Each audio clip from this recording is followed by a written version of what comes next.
Welcome back to Mrinal recipes. आज परत एकदा मी एक नवीन रेसिपी घेऊन आलेली आहे। आज आपण बनवणार आहोत पोटॅटो ब्रेड पफ्स। त्यासाठी सगळ्यात आधी आपण पॅनमध्ये तेल गरम करायला ठेवायचं आहे। तेल इथे मी कमीत कमी 1 पळी तेल घेतलं होतं। 1 ते 1.5 पळी तेल घ्यायचं आहे तुम्हाला इथे। त्यानंतर आपण ह्याच्यामध्ये अद्रक लसूणची पेस्ट ॲड करणार आहोत। तुम्ही जेवढा क्वांटिटीचा बटाटा घेत आहे त्या क्वांटिटीच्या अनुसार तुम्हाला इथे तुम्हाला अद्रक लसूणची पेस्ट घ्यायची आहे। त्यानंतर अद्रक लसूणची पेस्ट चांगली भाजून घ्यायची आहे तेलात। भाजल्यानंतर अद्रक लसूणच्या पेस्टचा छान असा वास येतो। त्यानंतर तेलसुद्धा सुटतं त्याला। त्यानंतर आपण त्याच्यामध्ये लाल मिरची पावडर ॲड केली होती आणि आपण त्यामध्ये टोमॅटो सॉस यूज करू शकता। तुम्ही टोमॅटो केचपसुद्धा यूज करू शकता।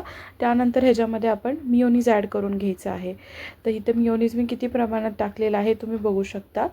तर तुम्ही मियोनीजसुद्धा ॲड करायचं आहे। त्यानंतर तुम्हाला जर ऑप्शनल आहे, जर तुम्हाला शेजवान चटणी किंवा शेजवान सॉस ॲड करायचं असेल तर तुम्ही ते सुद्धा करू शकता। पण इथं मी नव्हतं टाकलं कारण की मी ह्याच्यामध्ये रेड चिली पावडर ॲड केली होती, त्यामुळे मी नव्हती ॲड केलं त्याच्यामध्ये। त्यानंतर व्यवस्थित आपले मियोनीज आणि बाकीचे जे मसाले आहेत ते मिक्स झाले पाहिजेत। त्यासाठी व्यवस्थित मिक्स करून घ्यायचं आहे।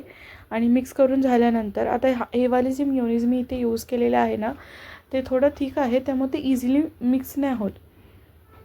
सो तुम्ही लिक्विडवालं मियोनीज यूज करत असाल तर व्यवस्थित ते मिक्स होऊन जाईल। त्यानंतर इथे मी हातानेच बटाटे स्मॅश केले होते। 2 ते 3 बटाटे मी इथे घेतले होते आणि व्यवस्थित हाताने स्मॅश करून घेतले होते। तुम्ही स्मॅशरचा यूजसुद्धा करू शकता, त्यानेसुद्धा तुम्ही स्मॅश करू शकता। त्यानंतर बटाटे थोडे जाडसरच ठेवलेले होते मी, एकदम बारीकसुद्धा केलं नव्हतं। कारण की मला असं पर्सनली फील होतं की बटाटे जर जाड कट केले तर त्याची टेस्ट अजून छान येते। त्यासाठी मी ह्याच्यामध्ये जाडसर बटाटे ठेवले होते। आणि वरून सगळं झाल्यानंतर मी त्याच्यामध्ये मीठ ॲड केलं होतं। चवीनुसार मीठ ॲड करून घ्यायचं आहे। थोडं एक्स्ट्राच मीठ ॲड करते मी जेव्हा पण बटाट्याचा कोणताही पदार्थ बनवते तेव्हा मी थोडंसं मीठ जे आहे ते थोडं जास्त टाकते। आता स्टफिंग रेडी झालेली आहे। तर आता आपण ब्रेडचं काय करणार आहोत। सगळ्यात आधी ब्रेडचे जे साईडचे जे एजेस आहेत ना ते आपण कट करून घेणार आहोत। जसं इथे मी कट करून घेत आहे। जर तुम्हाला ब्राऊनवाली साईड जी आहे ती आवडत असेल तर तुम्ही ठेवूसुद्धा शकता, पण जर तुम्हाला आवडत नसेल तर तुम्ही कट करून टाका। मी इथे सगळी साईड जी आहे ते व्यवस्थित चारी साईडून कट करून घेतलेले आहेत। इक्वली कट करून घ्यायचं आहे तुम्हाला व्यवस्थित। आणि ना जे राहिलेले बाजूचे एजेस आपण कट केलेले आहे ते तुम्ही वेस्ट न करता त्याला स्टोअरसुद्धा करू शकता। थोडासा कॉर्नफ्लॉर जेव्हा ह्याला मिक्सरमधून बारीक करायचं आहे ब्रेडला आणि त्यामध्ये कॉर्नफ्लॉर टाकून त्याला थोडा टाईम सुकत ठेवायचं आहे। त्यानंतर तुम्ही ॲज अ ब्रेड क्रम्ब म्हणून त्याला यूज करू शकता। त्याचे साईडचे एजेस जे आहेत ते कट करून झालेले आहेत। सो आता मी जे आपण साईडचे एजेस जे होते ते कट करून झालेले आहेत ते साईडला करून घेत आहे। आणि इथे जे आपले ब्रेडचे स्लायसेस जे आहेत ना ते मी लाटून घेणार आहे। तर कशा प्रकारे लाटायचं आहे ते तुम्हाला मी इथे दाखवते। एक एक करून आपण व्यवस्थित सगळे साईडून लाटून घ्यायचं आहे, चारी साईडून। ह्यानी काय होईल की आपला ब्रेड जो आहे ना तो व्यवस्थित फ्लॅट होऊन जाईल, जास्त स्टफिंगसुद्धा त्याच्यामध्ये बसेल। आत्ता हा जो ब्रेड आहे तो थोडा जाडसर आहे, त्यासाठी आपण अजून थोडा त्याला पातळ करून घेणार आहे आणि थिक लेअरपेक्षा थोडी थिन लेअर होऊन जाईल त्याची। त्यानंतर मधोमध एकदम व्यवस्थित आपण आपले पोटॅटोची जी स्टफिंग केली होती ती ठेवणार आहे।